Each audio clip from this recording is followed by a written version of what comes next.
Good morning everyone. तो मैं हूं आपका दोस्त, आपका हमसफ़र, आपका लीगल एडवाइज़र, आपका लीगल अवेयरनेस दोस्त एडवोकेट तुलसीराम सिंह, और आप देख रहे हैं मेरा यूट्यूब चैनल। तो कैसे हैं आप? आशा करता हूँ अच्छे होंगे, स्वस्थ होंगे, मस्त होंगे।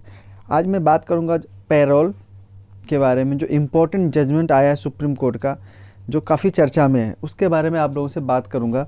तो वीडियो पर बने रहिएगा, कहीं मत जाइएगा। और आइए शुरू करते हैं। ये जो पेरोल होता है, पेरोल की अवधि को वास्तविक सज़ा की अवधि में शामिल नहीं किया जा सकता, ऐसा सुप्रीम कोर्ट ने कहा। सुप्रीम कोर्ट ने गुरुवार को कहा कि समय से पहले रिहाई के लिए 14 साल की कैद पर विचार करते हुए पेरोल अवधि को गोवा जेल नियम 2006 के तहत सज़ा की अवधि से बाहर रखना जाना चाहिए।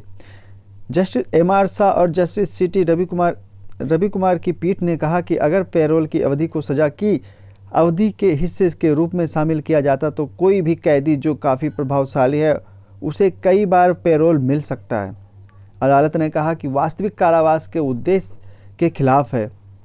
यदि कैदी की ओर से यह निवेदन स्वीकार कर लिया जाता है कि 14 वर्ष के कारावास पर विचार करते हुए पेरोल की अवधि को शामिल किया जाए, तो उस स्थिति में कोई भी कैदी जो प्रभावशाली है वह कई बार पेरोल प्राप्त कर सकता है, क्योंकि कोई भेद नहीं है और इसे कई बार दिया जा सकता है। यदि प्रस्तुतिकरण स्वीकार किया जाता है तो वह वास्तविक कारावास के उद्देश्य से और लक्ष्य को विफल कर सकता है।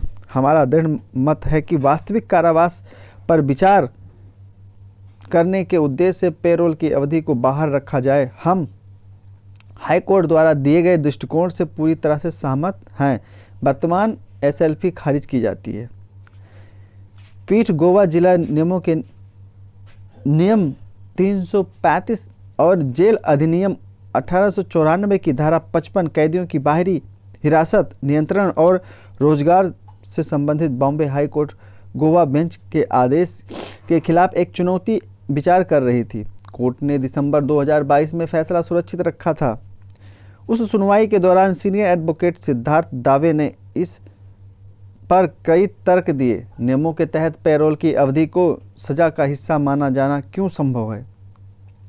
हाई कोर्ट इस मामले में यह कहने के लिए नियमों पर निर्भर करता है कि पेरोल को छूट के बराबर नहीं किया जा सकता है। हम छूट के साथ चिंतित नहीं हैं, लेकिन वास्तविक सजा पर विचार आप फरलॉ की अवहेलना कर सकते हैं। बेंच ने कहा कि फरलॉ अधिकार का मामला है, जमानत नहीं है। आमतौर पर इसे दिया जाना चाहिए जब तक कि अपराध की गंभीरता आदि जैसे कुछ असाधारण परिस्थितियां न हो।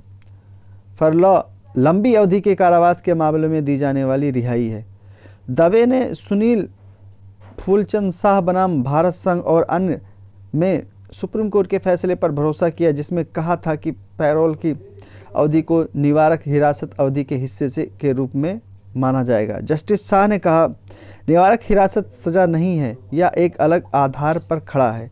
दावे ने कहा, जमानत के विपरीत पेरोल एक निश्चित अवधि के लिए होता है। न्यायालय ने तब पेरोल और फरलॉ के बीच के अंतर को इंगित किया, जहां तक